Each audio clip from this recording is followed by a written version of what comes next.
पुणे महानगरपालिकेच्या निवडणुकीत भाजपला निर्विवाद वर्चस्व मिळाल्याचा आनंद एका बाजूला भाजप करते, तर दुसऱ्या बाजूला पराभूत उमेदवार असतील किंवा ज्यांचा पराभव या निवडणुकीच्या माध्यमातून झाला त्यांना कुठेतरी या निवडणूक प्रक्रियेवरती मोठ्या प्रमाणावरती प्रश्नचिन्ह उपस्थित करताना दिसतात।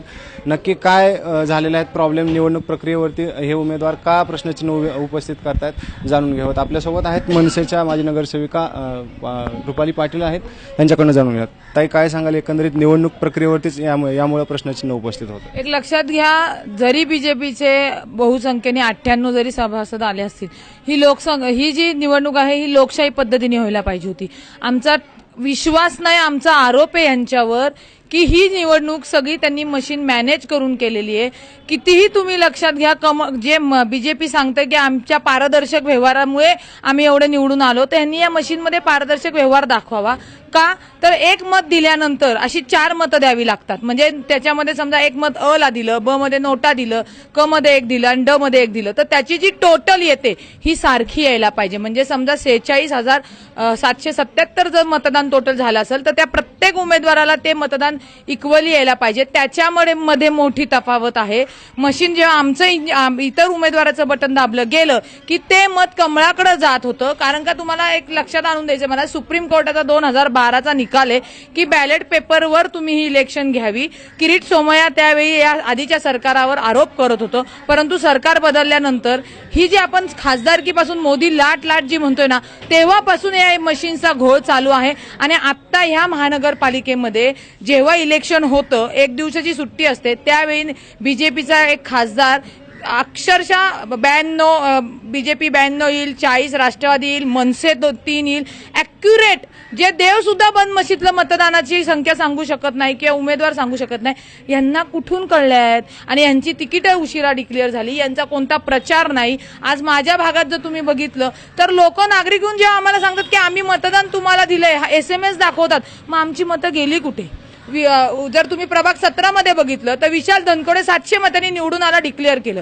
अविनाश कोठारेंनी तिथं ऑब्जेक्शन घेतलं बीजेपीच्या, त्याला परत बोलून घेतलं, तो 220 ने विन झाला। मग मधली मते गेली कुठं?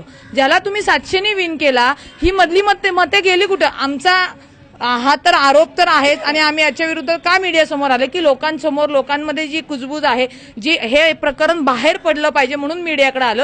खरी लढाई आमची जी मशीन्स आहेत त्याच्यामध्ये आम्ही डीपमध्ये जाऊन आम्ही त्याचे सगळे पेपर्स गोळा करून कायदेशीर सुद्धा लढाई करणार आहोत। आम्ही ऑब्जेक्शन सुद्धा निवडणूक अधिकाऱ्यांना दिलेली आहेत। मोठ्या प्रमाणावरती गैरप्रकार झाल्याचं या ठिकाणी सांगण्यात येते। अस्मिता आपल्यासोबत मनसेच्या माजी नगरसेविका अस्मिता शिंदे सुद्धा आहेत। ताई, तुमच्या प्रभागामधला तुमचा अनुभव काय? नाही, माझा अनुभव, जर आमचे साहेब आले होते इथे, त्यांनी अगदी आतापर्यंतच्या कोणत्याही नेत्यांनी असं दाखवलं नव्हतं। ते आमच्या नाशिकमध्ये कामं केली आहेत, जे विकास कामं केली आहेत ती दाखवली। त्याच्यानंतर आम्ही पुण्यामधले नगरसेवकांनी इथे पुण्यामध्ये काय कामं, विकास कामं केली आहेत हे दाखवलं। तरी सुद्धा जर पुणेकरांनी म्हणजे जर विकास कामांना न देता तुम्ही जे आता निवडणुकीमध्ये पहिल्यांदा चेहरा येतोय किंवा बाहेर म्हणजे दुसरीकडे राहत असून ते आता निवडणुकीला त्या प्रभागात आलेत आणि त्यांनी जर प्रचार न करता त्यांना निवडून देत असतील तर हे तर कुठेतरी मोठा घोटाळा आहे असं मी अगदी जाहीरपणे सांगते। आणि हेच मला सांगायचंय की आतापर्यंत म्हणजे शरद पवार हे आपल्या याच्यामध्ये राजकीय ह्याच्यात पाहिलं तर 50 वर्ष झाली त्यांना पूर्ण, तरी सुद्धा त्यांनी कधी असं आश्वासन दिलं नाही किंवा भाकीत केलं नाही की आमचे एवढे उमेदवार निवडून येतील किंवा आमचे नगरसेवक एवढे निवडून येतील। तर मग यांना एवढा आत्मविश्वास येण्यामागचं कारण काय हे आम्हाला कळत नाही अजूनपर्यंत। बीजेपी मॅडम, असं आहे की मोठ्या प्रमाणात भाजपला यश मिळाले, नैराश्यातून ते आरोप केले जात नाही। नाही, नैराश्यातून आरोप करायचं असं शक्यच नाही ना।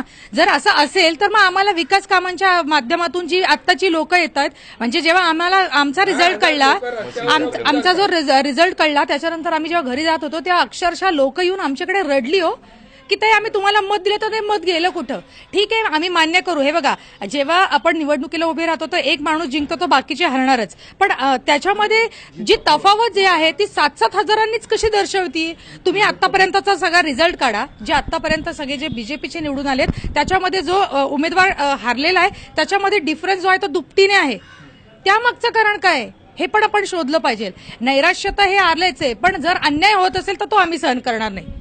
एक लक्षात घ्या, जी निवडणूक आहे ही लोकशाही पद्धतीने व्हायला पाहिजे। बीजेपीनी हिटलरशाही पद्धतीने एक तर स्टार्टिंग पासून नामनिर्देशन पत्रक जेव्हा आम्ही दाखल करतो तर तेव्हापासून त्यांचा त्या यंत्रणेवर म्हणजे निवडणूक आयोगावर पूर्णपणे कमांड आहे. म्हणजे कुणाचे फॉर्म बाद करणे, कुणाला कशा पद्धतीने ट्रीट करायचे हे सगळं त्यांनी फिक्स केलं होतं. आणि नैराश्य येण्याची गरज नाहीये. अशा निवडणुका येतात आणि जातात.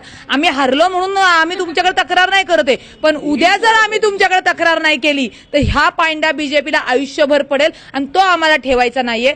जी हार जीत चालत राहते. आम्ही हारलो तरी आमचं काम थांबणार नाही. आम्ही काही घरात बसून राहणार नाहीत. पण उद्या जर आम्ही दादच नाही मागितली तर लोक आम्हाला म्हणतील तुम्हीच गप्प बसला, तर आम्ही कुणाला नाही बोलणार आहोत. म्हणून आम्ही हा आवाज उठवतोय.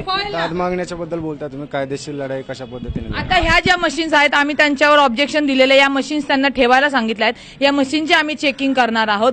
परत ही जी तफावत आहे त्या तफावतचे सगळे पेपर्स काढून आम्ही कोर्टामध्ये यांनी बॅलेट पेपरवर का नाही मतदान घेतलं याचं उत्तर त्यांना तिथं द्यावं लागणार आहे. आणि यांनी ज्या मशीन्सच्या चिप्स वगैरे जे काही बदल केलेले आहेत यांना जो कॉन्फिडन्स की 98 एक लक्षात घ्या, पहिली वेळ आहे की 98 उमेदवार यायची. असं बीजेपीने खूप काही चांगलं काम केलेलं नाहीये की लोकांनी जीव तोडून त्यांना दिलं पाहिजे. असं जर असतं तर 162 याच्यावर 162 जण आली असती. हा तुम्हाला मुद्दा खूप हसण्यासारखा किंवा बीजेपीला हसण्यासारखा असू शकतो, पण आम्ही लोकशाहीवर विश्वास ठेवणारी लोक आहोत आणि आम्हाला जो लढा द्यायचा आहे तो आम्ही देणार. कारण का त्यांच्याकडनं जी करून घ्यायची पद्धत आहे, फक्त आम्हाला टेक्निकली आणि प्रॉपर नियोजन करून आम्ही जे उमेदवार आहोत त्या पद्धतीने कायदेशीरच लढा आम्ही त्यांच्याशी देणार आहोत. यापुढे तुमची मागणी काय असणार? यापुढे आमची मागणी आहे की ही निवडणूक ही फेर मतदान पुन्हा व्हायला पाहिजे आणि बॅलेट पेपरवर व्हायला पाहिजे. तुम्ही खरे पारदर्शक आहात ना, तुम्ही खरे अच्छे दिन आणणार आहे ना, घाबरू नका. आता 98 आलेत, आता 162 येतील तुमचे बॅलेट पेपरवर. तुम्ही निवडणूक घ्याच असं आमचं त्यांना आव्हान आहे. आम्हाला पण तेच म्हणायचंय, जर पहिल्यापासून जर ते एवढे निश्चिंत असतील ना तर मग त्यांनी यावं ना, परत समोर यावं आणि परत फेर निवडणूक घ्यावी. माझा पूर्णतः या मतदानावरती, या निवडणुकीवरती सगळ्यावरती आरोप आहे. तर सर्वांनी आम्हाला न्याय हा दिलाच पाहिजे. जे माझ्या समोर जे 4 उमेदवार आहेत भाजपचे, ते चांगल्या घवघवीत यशाने ते निवडून आलेत, पण त्यांचं यश हे नाहीच आहे. तर त्यांनी ही पूर्णतः चिटिंग केलेली आहे. सगळ्या मशीनमध्ये तफावत केली, मशीनमध्ये चिप टाकून त्यांनी ते सगळं रॉंग काम केलेलं आहे. तर मला पूर्णतः ह्या खोलवर, ह्या तळाशी जाऊन आम्हाला न्याय हा पाहिजे म्हणजे पाहिजेच आहे. आपण पाहू शकतो की जे पराभूत उमेदवार आहेत त्यांच्यामध्ये मोठ्या प्रमाणावरती या निवडणुकीच्या निकालानंतर नाराजी आहे. त्याचबरोबर ज्या पारदर्शकतेच्या मुद्द्यावरून भाजपने ही निवडणूक लढवली होती, तीच पारदर्शकता आता पुन्हा एकदा भाजपने अवलंबावी आणि ही निवडणूक फेर निवडणूक व्हावी अशा पद्धतीची मागणी मोठ्या प्रमाणावरती या पराभूत उमेदवारांकडून भाजप वगळता सर्व पराभूत नगरसेवक ज्या उमेदवार आहेत त्यांच्याकडून करण्यात येते. Camera person Piyush Shirodkar, Deepak Pathak, sharp news, Pune.